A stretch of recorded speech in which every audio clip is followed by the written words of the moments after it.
What's next? I mean, this is another hurdle in what was already a difficult ceremony. Yeah, absolutely. Now, you've had both sides, of course, in the last 2 weeks or so saying that they are making significant progress in terms of this phase one deal, which, of course, involves agricultural purchases, a commitment by China around intellectual property and its currency, and then a commitment from the US to hold off on additional tariffs. Both sides saying that there had been some movement there. But, of course, they were also looking, as you rightly say, to this November 16th, 17th summit, APEC Summit in Chile. Now, of course, that's not happening. Now, the announcement seemed to take the White House by surprise.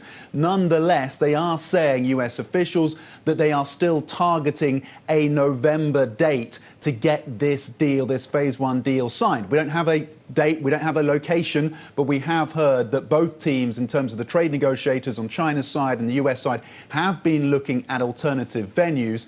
So we'll have to see whether they find anything. And of course, we're hearing from the likes of Jude Blanchette at CSIS saying that, look, this just adds uncertainty. Again, as you were alluding to, if they can't get this phase one deal done, then what happens to phases 2 and 3? And does this ease the pressure in terms of not having a fixed deadline on the negotiators to actually make real concrete movement to get this thing signed off? And that was something that was pointed out by the likes of Torsten Slock as well, the chief economist at Deutsche Bank, saying this ultimately could mean that we don't get the second and third phases. It just adds that uncertainty for businesses and that risk that you don't get real traction in terms of these trade talks. Nonetheless, I should emphasize US officials are saying they still are looking at this timetable of around November to try and get this deal done, the first stages of it, of course.